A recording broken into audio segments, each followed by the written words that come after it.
তোমাকে নিয়ে কবিতা লিখব আমি আমার দুঃস্বপ্নেও ভাবিনি। কারণ আমি ভালো থাকলে কবি হতে পারি না। ভালো থাকলে, আনন্দে থাকলে, সুখী হলে আমি বাজারের ফর্দ লিখি, আমন্ত্রিতদের তালিকা তৈরি করি, অফিসে ছুটির ইমেল টাইপ করি, এটিএমে গিয়ে টাকাও তুলি। আমি কবিতা তখন লিখি যখন আয়নায় আমারও একা হয়ে যাওয়ার ভয় দেখতে পাই।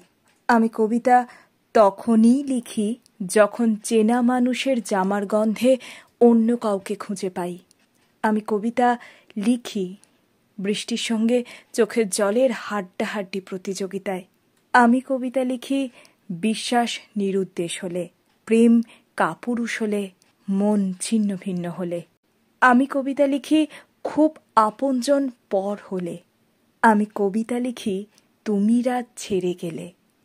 তুমি ভালোই তো ছিলে ঝগড়াঝাটির এসএমএসে, ভালোই ছিলে শুভরাত্রি আর সাবধানে অফিস যেওতে, ভালো ছিলে অন্যের গায়ে পড়া কমেন্টে আর আমার অভিমানের হোয়াটসঅ্যাপ চ্যাটে।